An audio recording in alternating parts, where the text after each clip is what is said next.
আমের সিজনে আমরা প্রত্যেকটা ঘরে ঘরে কিন্তু আমের আচার দিয়ে থাকি। তবে এভাবে যদি আপনারা আচার তৈরি করে না থাকেন, আজকেই বাসায় ট্রাই করুন, খুবই সুস্বাদু হয়। আশা করি আপনাদের ভালো লাগবে। আসসালামু আলাইকুম এভরিওয়ান, কেমন আছেন সবাই? আশা করি সবাই ভালো আছেন। সিম্পল কুকিং বাই আশাতে সবাইকে স্বাগত জানাচ্ছি। আমের আচার তৈরি করার জন্য এখানে নিয়েছি 1.5 কেজি আম। এবার একটি ছুরির সাহায্যে আটির অংশ বাদ দিয়ে চারপাশ দিয়ে আমি কেটে নিব। কেটে নেবার পর এই আমের টুকরোগুলো ছোট ছোট টুকরো করে কেটে নিব।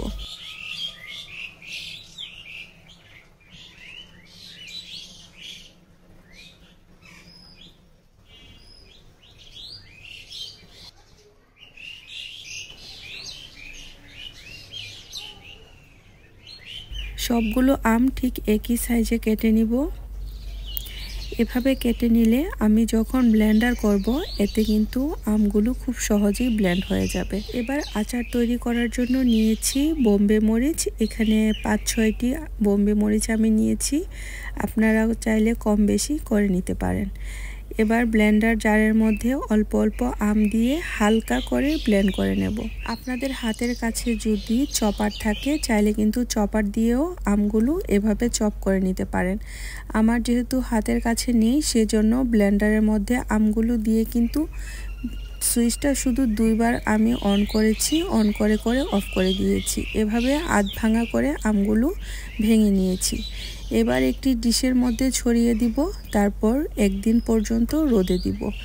এতে কিন্তু আমের যে এক্সট্রা একটা পানি আছে সেটা শুকিয়ে যাবে। একদিন পর আমি আচারটা তৈরি করে নিব। তার জন্য একটি প্যানের মধ্যে এখানে 3 চা চামচ সাদা সরিষা অ্যাড করে নিয়েছি। তারপর অ্যাড করেছি 3 চা চামচ মিষ্টি জিরা, 3 চা চামচ মেথি অ্যাড করে দিচ্ছি, 3 চা চামচ 5 ফোড়ন, তারপর এখানে 6-7টি শুকনা মরিচ, তারপর অ্যাড করে দিচ্ছি 2 টুকরা দারচিনি, 4-5টি এলাচি, 2 চা চামচ এখানে কালো গোলমরিচ অ্যাড করেছি। এখানে আরেকটা উপকরণ দিতে ভুলে গিয়েছিলাম, এখানে আমি এই পর্যায়ে অ্যাড করে দিয়েছি 2 চা চামচ আস্ত জিরা। এবার চুলার আঁচ মিডিয়ামে রেখে ভালো করে নেড়েচেড়ে সবগুলো মশলা আমি হালকা করে টেলে নিব। মশলা কিন্তু বেশি টালা যাবে না, এতে কিন্তু যখন মশলাটা তৈরি করবেন একদম কালো কালো হয়ে যাবে। তার জন্য হালকা যখন একটু মচমচা হবে তখন চুলা থেকে নামিয়ে রুম টেম্পারে আসার পর তারপর ব্লেন্ডারে দিয়ে কিন্তু মশলাটা ভালো করে ব্লেন্ড করে নিতে হবে। একদম মিহি পাউডার করে নিব না, হালকা দানা দানা যেন থাকে ঠিক সেভাবেই আমি মশলাটা ব্লেন্ড করে নেব। এভাবে যদি মশলা তৈরি করে আপনারা যে কোনো আচারের মধ্যে কিন্তু এই মশলাটা ব্যবহার করতে পারবেন। এখানে আচারটা তৈরি করে নিচ্ছি, তার জন্য একটি প্যানের মধ্যে অ্যাড করে দিব 1/4 কাপ সরিষার তেল। তেল যখন গরম হয়ে আসবে এখানে অ্যাড করে দেব 1 কাপ রসুন। চুলার আঁচ মিডিয়ামে রেখে ভালো করে নেড়েচেড়ে রসুন হালকা করে ভেজে নেব। একদম কিন্তু লাল লাল করে ভেজে নেবার প্রয়োজন নেই। রসুন যখন 50% ভাজা হবে তখন এখানে অ্যাড করে দেব আমগুলো সবগুলো অ্যাড করার পর ভালো করে নেড়েচেড়ে মিশিয়ে নেব। এই পর্যায়ে কিন্তু চুলার আঁচ মিডিয়াম আছে। এভাবে যদি আপনারা আচার তৈরি করে না থাকেন বাসায় একবার হলেও ট্রাই করে দেখবেন। এভাবে আচার তৈরি করলে কিন্তু খুব ভালো হয়। এভাবে আচার তৈরি করে কিন্তু আপনারা বছর জুড়ে সংরক্ষণ করে রাখতে পারবেন। এই আচারটা ভাত, খিচুড়ি, পোলাও বা বিরিয়ানির সাথেও খেতে খুব ভালো লাগে। আপনারা চাইলে কিন্তু পরোটা দিয়েও ট্রাই করতে পারেন। এই পর্যায়ে এসে অ্যাড করে দেব স্বাদ মতো লবণ। লবণটা অ্যাড করার পর আবারও ভালো করে নেড়েচেড়ে মিশিয়ে নিচ্ছি।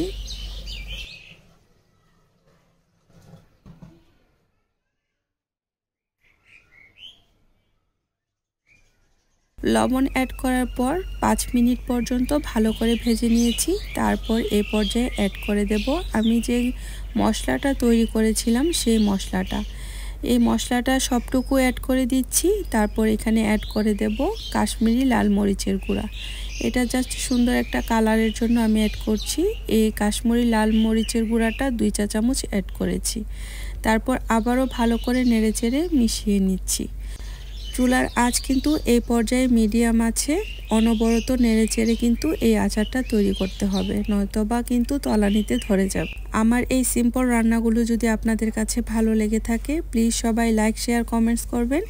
আর যারা আমার চ্যানেলটি এখনও সাবস্ক্রাইব করেননি সবাই সাবস্ক্রাইব করে আমার সাথেই থেকে যাবেন।